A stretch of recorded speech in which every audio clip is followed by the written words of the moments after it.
Sandy Thomas, and I was a moderator for the Professional Athletes Activist panel on Monday, January 18th. It was a great event that was ran by Youth Mentoring Action Network, and it was also helped by their partners, Big Brothers Big Sisters of Orange County and the Inland Empire, and the court-approved Special Advocates for Children of San Bernardino County. We had a great conversation between Craig Smith and Daniel Oturu of the Los Angeles Clippers, and we talked about how equity can be promoted in minority communities and on a higher national level from greater institutions like the NBA, NFL, and MLB. And I hope you enjoy this video that's going to be coming up. To be partnering with Mentor California and the Youth Mentoring Action Network for today's panel discussion, and excited to have youth participating from Big Brothers Big Sisters of the Inland Empire and Casa San Bernardino with us today. For today's panel, we have a couple current and alumni Clippers players joining us. We have one of our rookies, Daniel Oturu. Daniel was born in Brooklyn, New York. He played 2 seasons at the University of Minnesota, was named to the 2019-20 Big Ten All-Defensive Team and 2019-20 All-Big Ten Second Team. He was drafted with the 33rd pick in the 2020 NBA draft by the Minnesota Timberwolves and then traded to the Clippers. And also joining us today is Clippers alumni Craig Smith. Craig is a Los Angeles native, went to Fairfax High School, played 6 seasons in the NBA, including 2 with the Clippers, and graduated from Boston College. And he was inducted into the Boston College Athletics Hall of Fame in 2019. So I know Craig and Tori and Marcus were talking a little bit about Martin Luther King Day. So today, along with celebrating the life and legacy of Dr. King, we are also recognizing January as National Mentorship Month. And along with that, we're highlighting youth and mentors throughout the month and are excited to have Sandy Thomas, a young person with the Youth Mentoring Action Network, to moderate today's panel. Sandy attends Summit High School and plays basketball there. So Sandy, I'm going to turn it over to you. Okay, thank you, Tracy. Hello, everyone. I would like to thank everyone that is tuned in to the Professional Athletes and Activism panel today on Martin Luther King Jr. Day. The Youth Mentoring Action Network is dedicated to leveraging the power of mentoring relationships to create a more equitable and just future for young people. Youth Mentoring Action Network would like to thank everyone who helped with this event, and we want to give thanks to our partners at Mentor California. We also want to give huge thanks to the Los Angeles Clippers for giving their time out of their day to participate in today's event. We had the pleasure of speaking with Marcus Johnson, a baseball player at Duke, Lauren Miller, a basketball player at UCLA, and Trajan Butler, a football player at Stanford University, about these same issues on Saturday. It was enlightening, and I'm looking forward to hearing about these issues on the professional level. So I would like to get it started now. And so our first question that we have for the day is, tell us your thoughts on equity and social justice right now. And I would like to start that off with Daniel. If you can answer that first, and then after Daniel, we can go with Craig. And we can keep going in that order. All right, bet. Hey everybody again. I hope you guys are all doing well. I would say my thoughts on the equity and social justice right now, I think is something that's very important, not only at the professional level, but I feel like for our society here in America and all across the world.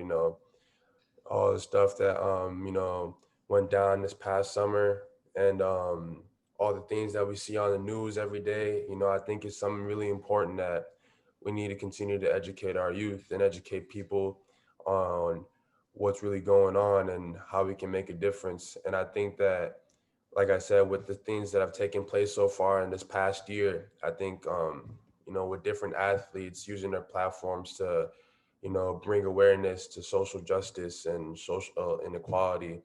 And I just think that this whole thing is trending in the right way and people are starting to learn more about it. And I think that's super important because, the more you know, the better you know. And so I think it's super important that we just continue to build on what we have right now.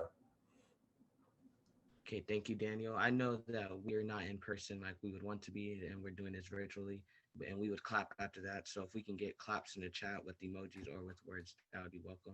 Craig, you can go on next with this question. I was going to give a clap first. Sorry, my bad. But just one to say, yes, there is still a divide and uncertainty. And right now it's at an all-time high. And it's just unfortunate. We as a country can't even agree on how to wear a mask or not a mask. We as Black people, we've seen this almost in an everyday fashion. It's almost a Groundhog Day for us as far as seeing killings and the continuance of different things. And I just feel like Dan said, with everybody having social media, it is more enlightening, and everybody who was very unaware or uneducated about it now gets a chance to see. But I think it's just very important that we try to make something to continue to bring us together, to continue to have the understanding, to continue to teach each other, because it was even something as simple as this. I had a roommate for 4 years. He was white, and he didn't even know the fact of how I grew up, the fact that I have had a gun pulled out on me, the fact that I have been shot at. And my friend had no idea about that type of lifestyle until this past summer. So yes, it really is awakening people who have no knowledge or no sense of it, and continue to put major awareness on all type of platforms. And what was good with the NBA is we're actually seeing something of a change. Kneeling during the first 24 to 48 seconds of a game, we won't play. So these different things are very awakening to the bigger masses who understand that, okay, we're going to be losing money. We have to come in and understand that this is a real situation for the African American community, and we have to step in and help and do something about it. Okay, thank you, Craig. Can we get some more claps in the chat for that? So we're going to be moving on to our second question. And our second question for today is, how did this past summer racial reckoning move you to the action? What did you think about the way the sports community rose to the occasion? And we can go in the same order, starting with Daniel. Yeah, man. The summer was, it's crazy, for all of us, with the pandemic and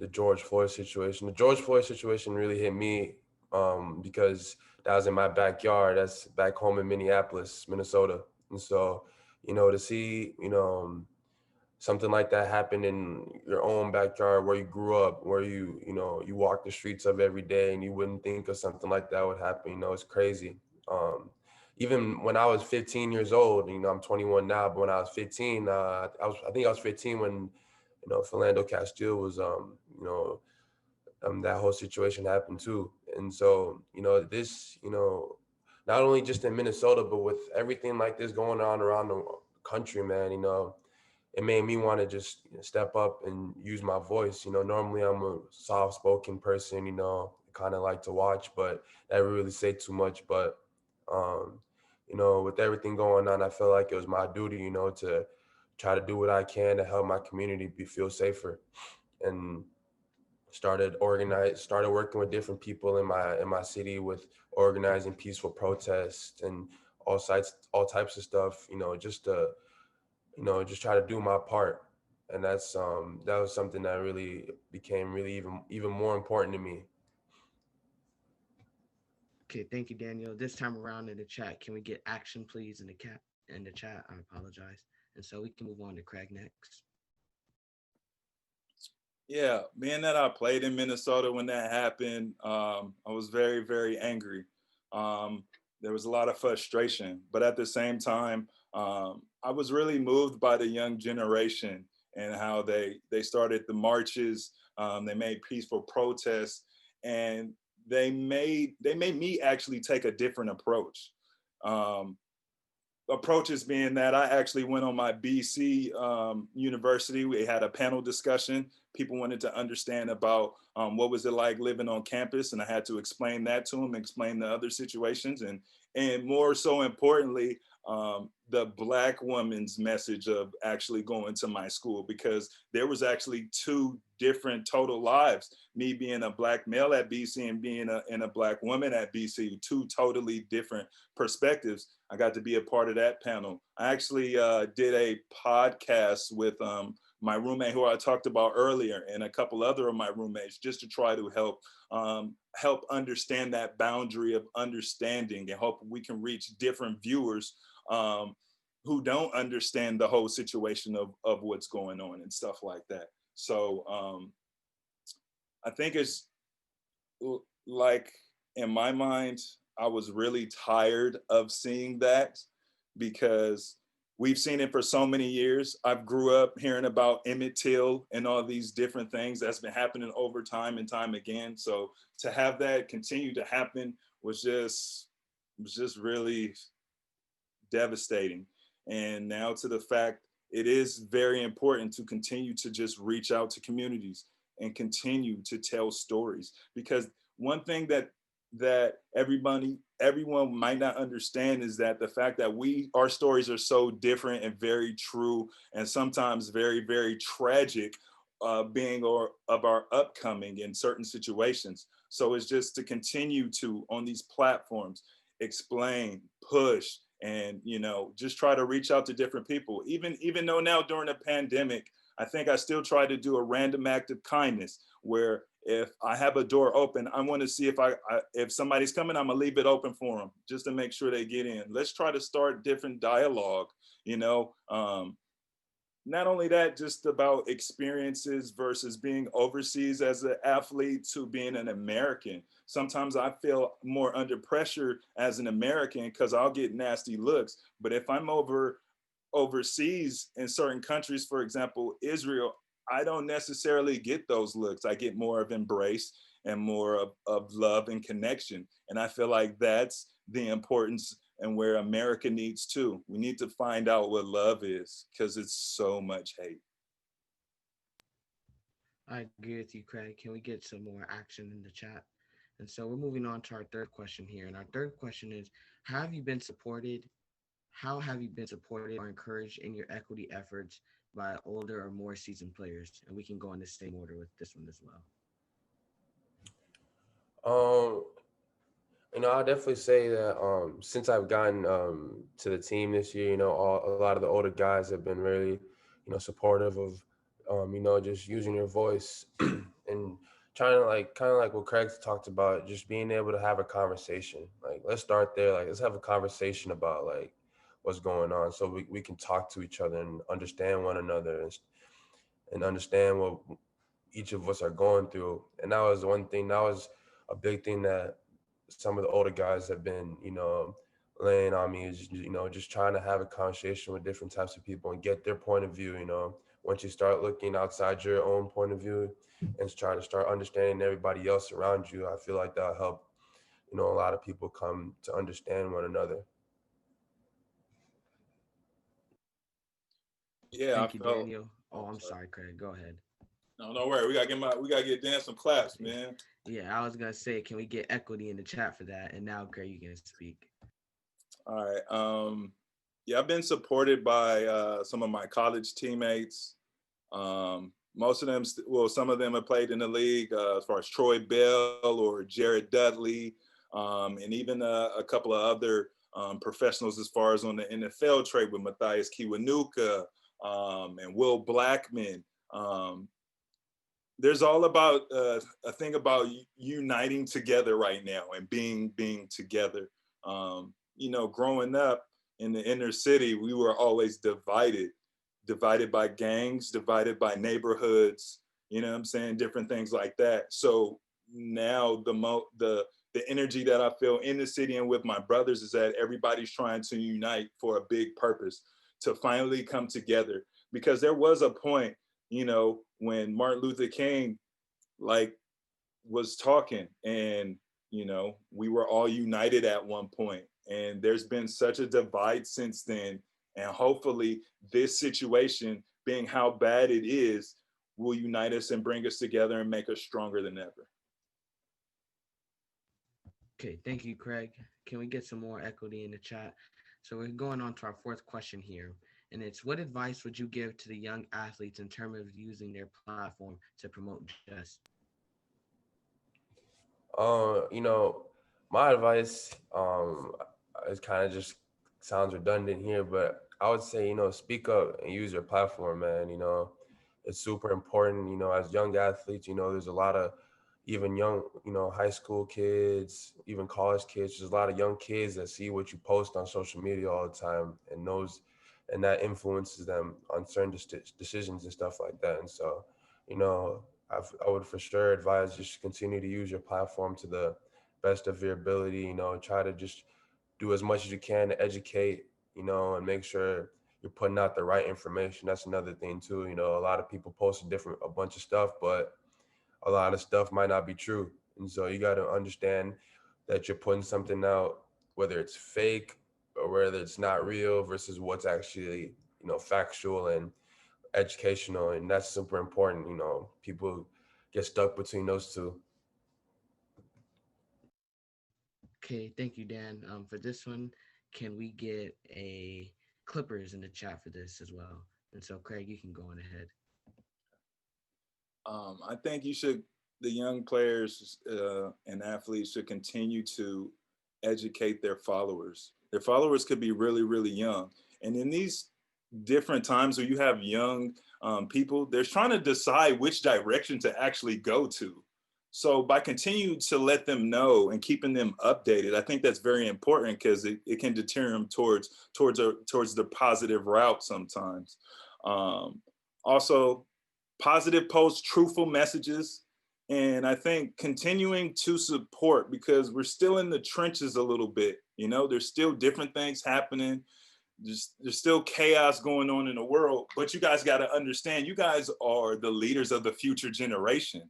So you guys have to have a voice and make sure that, you know, if you can at any point let people know what's going on. And if you hear something wrong, just don't come from an attacking standpoint because we are angry, but it's come to the point that like it's just begun enough. It's about explaining for people to understand now, being able to have a conversation, controlling your emotions, and being able to combat that by educating them in these certain situations. Because I think you guys' voice matters the most, especially now. Because you guys are gonna be the leaders in the future, man. You know, what are you guys gonna do? How do you want to see your world? You know, I think that's what's very important. So when you have that mindset, I think that always goes a long way, and it's just very, very positive. And I know I want to see a better future. You know, when I'm in my 60s and 70s, you feel me? So you know, it's all up to you guys, but you guys got the power to do it. You got the will. You know, you guys can do this. And don't act like it's just you guys because you guys do have support of older people like myself, okay, or you know, different generations. But as long as you continue to go in the positive route, you just know that people are going to have your back and that you're going to do it the right way and lead the young generation in the right path. Okay, thank you, Craig. Can we get some more Clippers in the chat? So we have no more panel questions, but I would like to get some questions from the audience that are out watching right now. So while I'm waiting for those questions, I have a personal question here, and it's what professional athletes are doing work you admire right now when it comes to race equity. And Um, we can start. Oh, sorry, go ahead. you know, man, I'll go. I would say definitely one person right now is Kyrie Irving, um, for the Brooklyn Nets, the point guard. Man, what he's basically, you know, he kind of reminds me of Colin Kaepernick right now. Basically, you know, it's bigger than basketball. It's bigger than the sport that we play. You know, ultimately, he's out here trying to put everything on the line just to fight for, you know, everybody to have an equal shot. And I think that's super dope. And that's just somebody that you know, I'm following the story every day, reading up on him, and he's someone that's, you know, just inspiring me and motivating me just to do better in my community. Yeah, Jalen Brown, Malcolm Brogdon. I mean, those guys of what I've seen have done things in a pretty cool fashion. Then you have guys like DeMar DeRozan, Russell Westbrook, who also came out, did peaceful marches, but also had a positive message within itself. And I think that just, as long as this happens, this needs to continue to go on until we actually get fully heard. And I think by having certain platforms like LeBron speak on things and that, you know, I think those things are very important. You know, if you have something to say, you should always say it, given that you are an athlete, because people pay attention. People simply pay attention. And yeah, but I do like the Kyrie situation. I like, you know, even Stack Jack, just for being very vocal, because it does take a certain change that is needed to happen in order for us to get what we're fighting for. And it ain't like we're fighting to be bigger. We're just fighting to be equal. And that's the crazy part.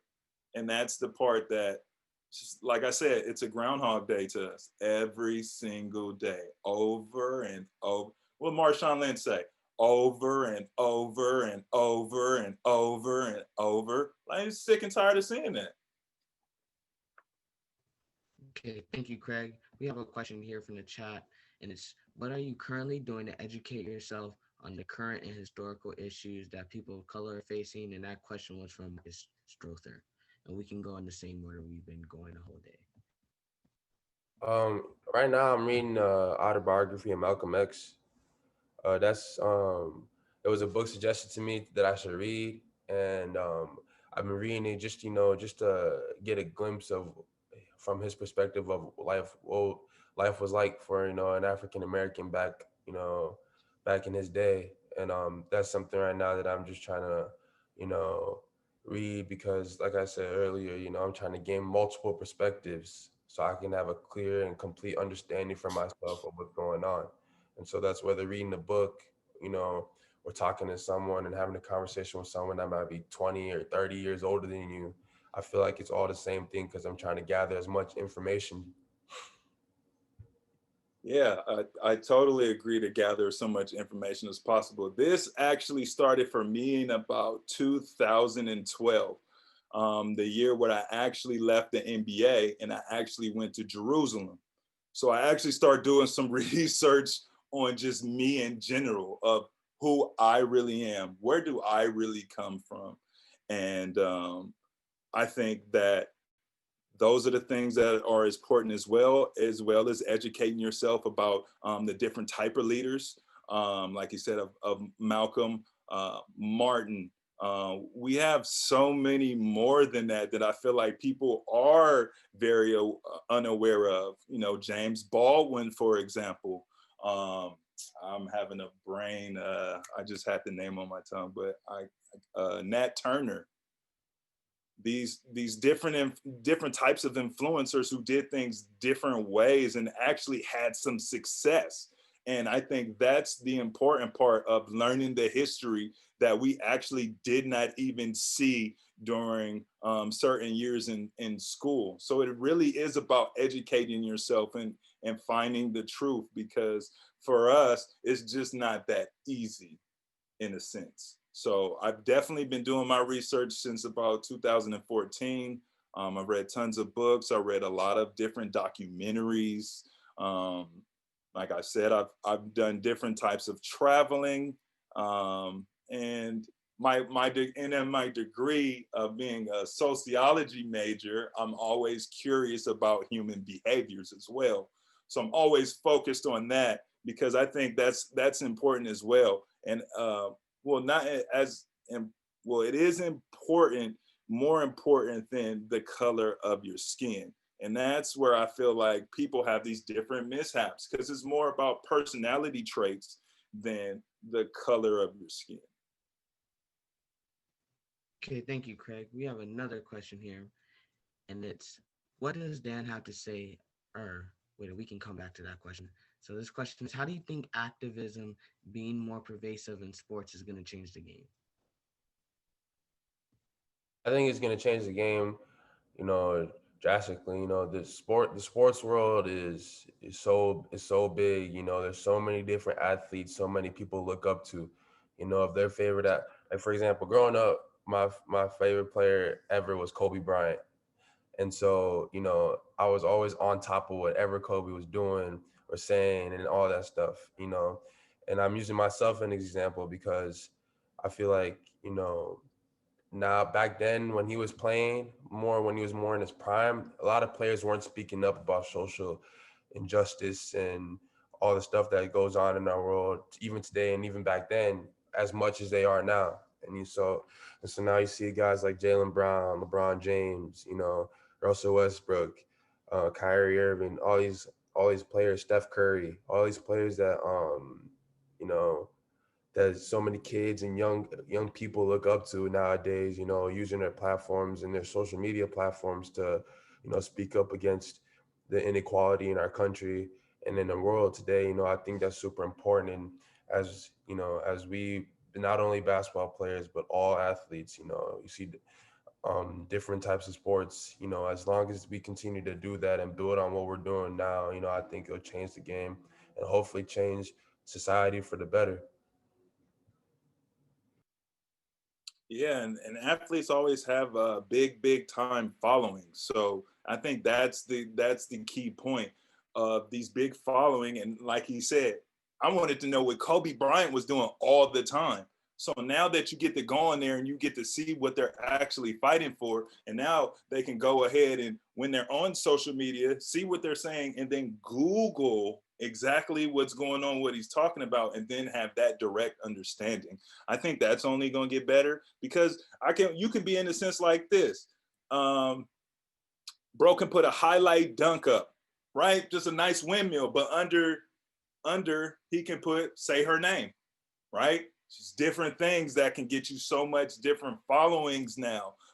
Just crisscrossing paths, and I'm just proud of you guys to continue to do that, especially with your big platforms. You know what I'm saying? And like I said, you guys are the future. You guys have to protect your future as well. So it's just all about doing the right things and fighting for what you believe in. Okay, we have a question here from chat from Reggie Rodriguez, and it says, "I have a question. What does Dan have to say as an inspirational quote?" We're not just going to make that out to Dan. We're going to make that out to you as well, Craig. So if both of you guys can answer, that would be lovely. Well, Dan, let me go first, as I already said mine earlier before. Martin Luther King once said, "Faith is taking the first step without seeing the whole staircase." I think that's a deep bar, especially for me, because sometimes you have to take a leap of faith. And sometimes you don't know if you're just going to come out and directly fly. You might fall, you might get some bruises and scratches, but at the end of the day, you will learn to fly. And it's all about taking that chance. And when he said having that first step is just like taking that leap of faith. Thank you, Craig. We can go now with you, Daniel.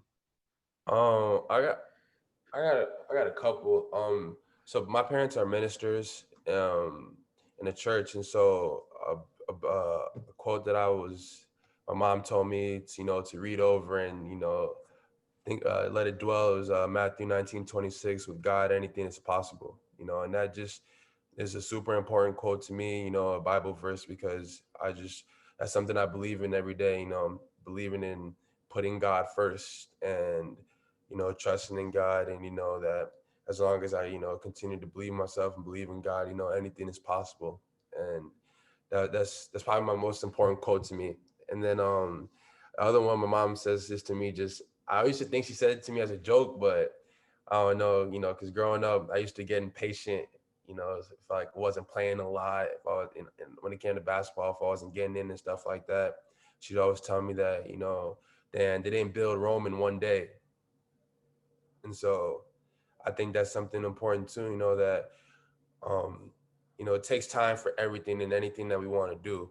And as long as we stick with it, withstand, the hardship that we go through every day in life, and just stick with it, stick through, things will get better and things will, end up turning out. You'll see the light at the end of the tunnel. And so I think those two quotes are super important to me.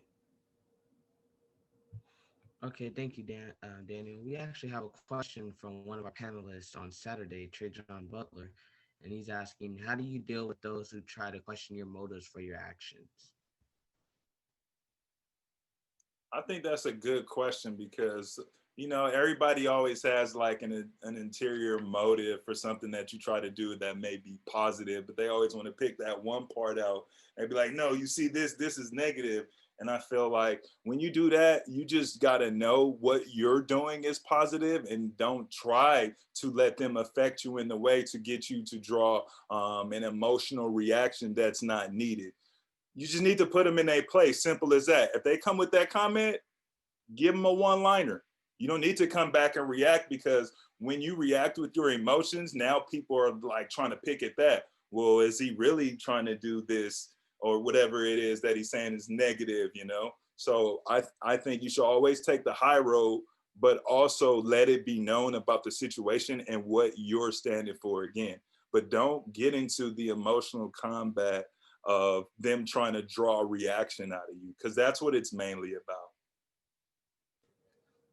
I think, Craig just pretty much hit on that too. For me, I would just say, um, people are always gonna try to question you in anything that you do. Is you just gotta know who you are yourself, and you gotta know what you're really about. If you know what you're really about, and you know what you're doing is what you really want to do, then I guess that then it doesn't really matter what anybody else thinks as long as you just continue to go about what you do. Nobody can control your emotions but yourself. Uh, Nobody has control over you but you. So it's your decision at the end of the day how you react, because you have control.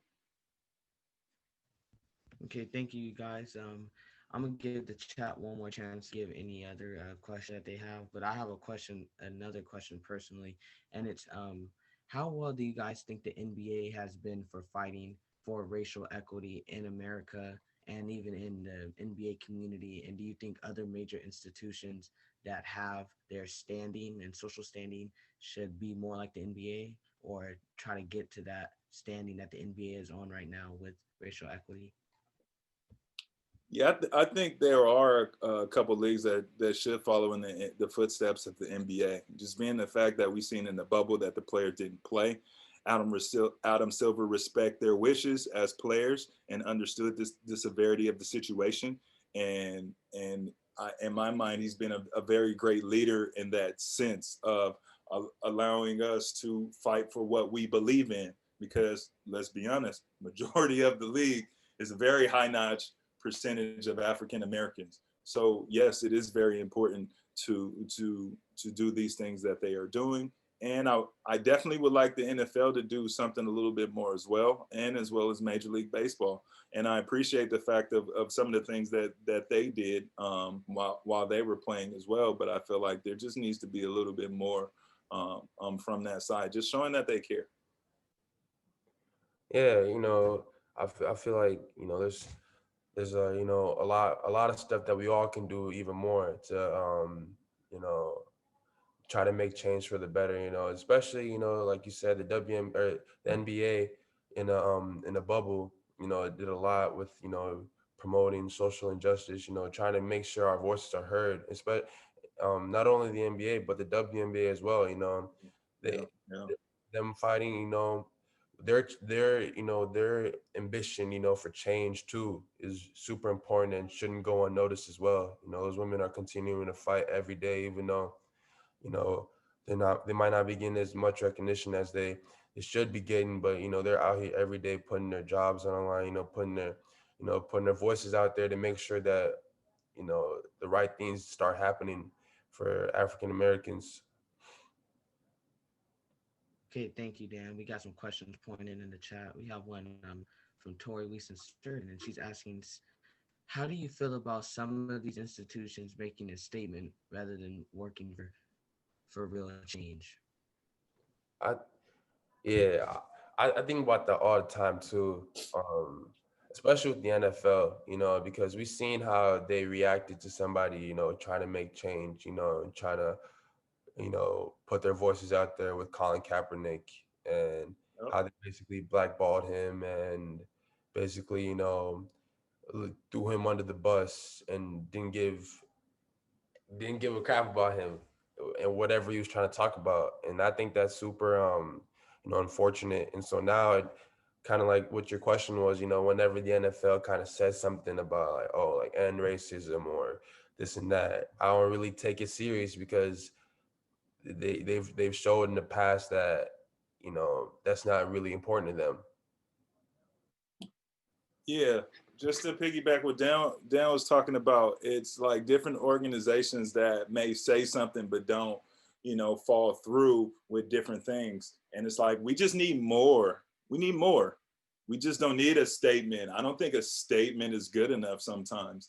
And sometimes in my opinion, is just like you're just trying to protect your own money versus the real issues of what we are going through. So I do feel that you guys have to do more. Whenever I see something and I see it and it's a statement, I'm like, what are you going to do? Are you going to make donations to a certain charity? Are you going to come out here and be in the streets and be involved? What is it? What are you going to do versus just this paper statement? Because this has gone way past that now. It's more about talking and more about actions just than this little statement. So I definitely want to see real change. I do not want to see somebody talking or selling a fib. I'm just not into that.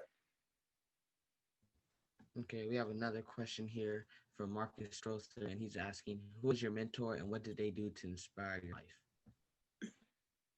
Well, for me, I can talk about this all the time. My mom is one of my most my biggest mentor, my biggest inspiration in life, because I actually seen this lady work really hard for me and my other siblings. My mom used to have to take the bus all the way to UCLA Medical Center. It used to put my stomach in knots. It used to make me real mad and upset.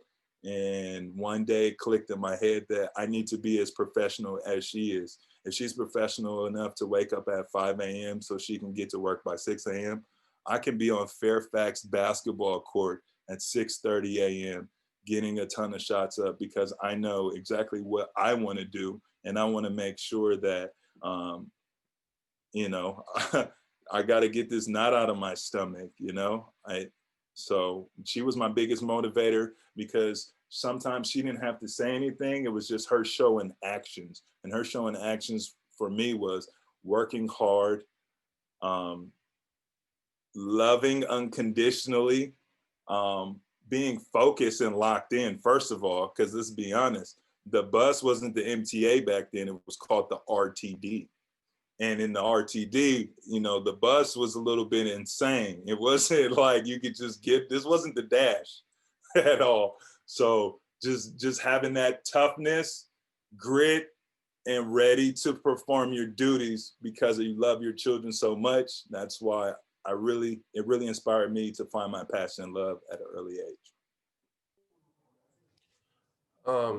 For me, I would kind of say the same thing. My parents are my biggest inspirations. My parents are immigrants from Nigeria.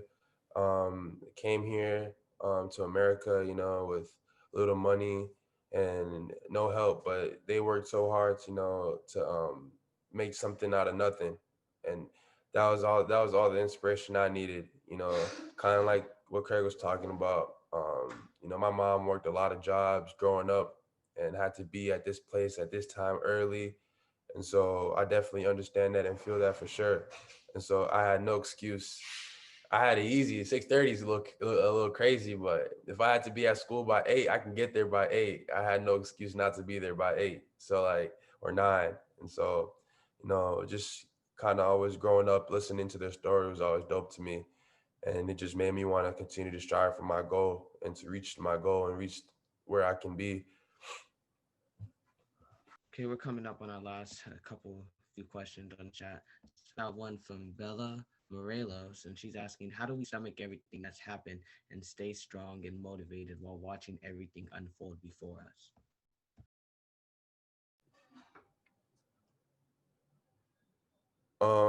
Yeah, I would definitely um the way I personally look at it is I just look at my family, man. I got an older sister who has a daughter and who has a um another baby on the way. I look at my younger siblings. I also have a daughter myself. And so I look at my entire family as a whole and especially the young ones, and I just, what I think about is, man, I don't want them to grow up in a world like this, where they're not loved and where they don't feel no love at all. And so, especially for me, because I got a little baby and she grows every day, and as the older she gets, the more worried I get about how will she be treated outside the house and stuff like that.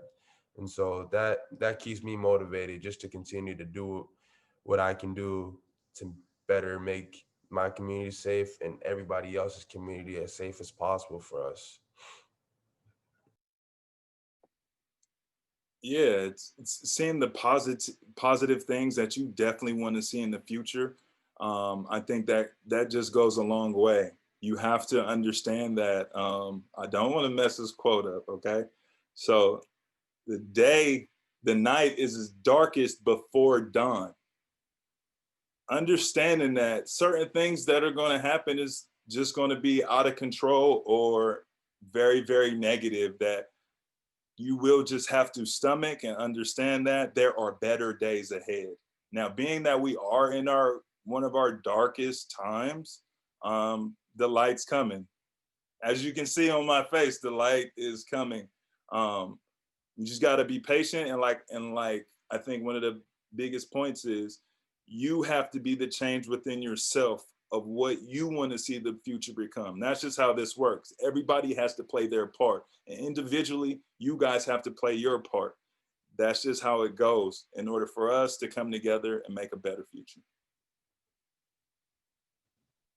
Okay, we have our last question here. It's from Kade Maldonado, and he's asking, being an LA-based team, how do you all see your racial justice goals impacting the LA/Southern California community, especially when there have been historically huge tensions between Black, Brown, and API white communities?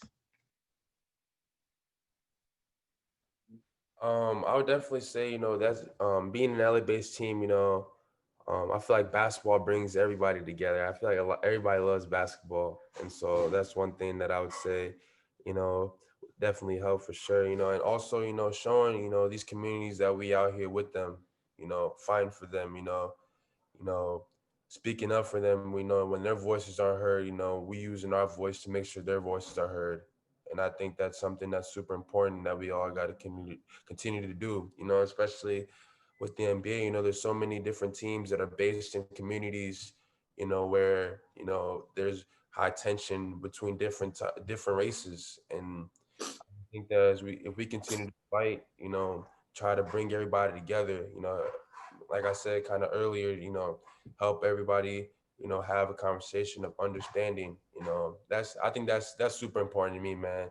Just trying to understand one another, black, white, Asian, doesn't matter. I just feel like if I can understand you and what you go through, and I feel like that will help me express myself to you, and you can also help I can also help you understand me as well. And I feel like that once we get a clear understanding of each other, that brings us more closer together. Definitely. Growing up from LA, born and raised, I would say there's always been a divide. You feel me? But at the same time, I always felt in myself, I never been a part of that divide because I have brown friends, white friends, Asian friends. I had a whole melting pot of friends. But I think the biggest thing about that is they understood me, what I was about, and I understood them what they were about as well. And that's why we were able to come together. And if somebody did try to come and break us up, it wasn't happening. They had my back and I had theirs. And that's one of the important things. And coming from such a big city like LA, we have big different communities. I just think like like I said earlier, we all need to do a good job of understanding each other, but we all have to make efforts too. Everybody has to make efforts. And because I mean, there was just even sometimes I know that being my dark skin, I couldn't be in some predominantly white areas at some time, or they're gonna bother me. That's just as simple as it goes. So it's just like, well, now that I have friends over here, I'm going to explain to them, hey, why don't you come over here? Now I can't come over here because of this situation, and I don't want to be over here at this time anyway. But now they understand, and now they'll say, you know what, I'll help protect you, or some involvement. And I feel like that's how it starts: the awareness, the real conversations, not just the friendly conversations, the actual real conversations that make you think and may make your skin feel a certain type of way because of the experience. But like Dan put it on the head, we shall all want to do our part and come together and make this thing right so we can evolve as the greatest city of all time. You feel me? Okay, thank you. I don't see any final questions in the chat here. So I would like to have you guys leave off with any piece of advice. I know you guys have already left a quote, but it seems with Craig, he has never ending quotes. So if he wants to leave one more, Dan wants to leave another one, we can do that here. I'm gonna call you the comedian too. Uh, um, when I went to BC, now this is another quote too for Father Don, and Father Don always says, "God wills you to be you. It is the will within yourself that God gives you to be the best that you can be." So I just want you guys to continue to go out and be great each and every day. See how you can get better each and every day. Fulfill a goal at least once a day or something. Attack it, because you never know what position it's going to put you in by doing so much work at an early age. It's actually almost like a prep. Just like when I said when I went to Fairfax at 6:30, I didn't know I was prepping myself a routine. Now when I'm older, this routine is so easy to me because I've been putting in the foundation for years over and over. So I just want you guys to go out, be great. Don't be afraid, don't be scared. Um, it's all a part of life. You guys are going to have brilliant learning experiences, but I just want you to know interruptions happen daily. Just keep being positive and keep, like I say, because I'm a rhino, put your rhino head forward, all right, and attack. Attack the day and be the best you can Uh, I would definitely just, kind of piggyback off that. I would say, just continue to be yourselves, and that's another important thing. Go out there every day, handle your business, take care of what you need to do, but at the same time, um, just continue to be yourself and keep smiling. Smile, goes a long way. It helps the heart. Heals the soul. So I would definitely say, keep smiling. Stay positive. Whatever you're going through, whatever anybody's going through, praying for you guys, anybody, need anything, just, shoot me a shout on IG. I'm free to talk, and appreciate you guys having me on. Thank you, Dan. Actually, we appreciate you and Craig for coming on. So now I'm gonna pass the mic to one of the co-founders of Iman, my cousin Tori, and see if she has some final words for the audience and for you two in general. Also, thank you again for the Clippers for giving out your time of the day to have run this event here. So I do have a couple of words. Thank you, Sandy. The first thing I actually want to say is thank you to Sandy. Just one of the things that we really try hard to do at the Youth Mentoring Action Network is center young people in everything. So some folks are surprised when they get on and we're conversations are being moderated by young people or things are being led by young people. But to a lot of the wisdom that Craig and Dan were spitting on here, young people are the future, they're everything. And so giving young people these opportunities to have this experience, to be able to build themselves up, build up their resumes even, that's particularly important to us. So I just want to shout out Sandy. Thank you so much for your hard work on these last two events. You were amazing. You definitely taught me some things about what to do. I love the call and response in the chat. I wasn't doing that with Zooms before. So I'm going to start having folks put things in the chat as we go along, but talk about a young person who has had some of his own personal challenges and has overcome and is still working to overcome. Mad love for you, Sandy. Thank you so much for the work you're doing. I also just want to thank my team for the work that they did on this event. Kade, Andres, Lydia, I know Isabella didn't make it on, but shout out to her as well. And also just another shout out to our partners at Mentor California, at Big Brothers Big Sisters Inland Empire, at CASA, court-appointed special advocates, San Bernardino County. Just being able to partner with you all has been great. And then a really good shout out to the Clippers for being here, for taking time to partner with us, for taking time to invest in young people and make sure that young people can see you as models. And again, the gems you guys dropped was just absolutely amazing. And so thankful to be in this virtual space with you all. Again, and Lydia, I don't know if I said your name, but shout out to you, Lydia, at Iman as well. I just want to make sure I give everybody their flowers while they're here. And then I wanted to give Marcus an opportunity to speak if he wanted to speak.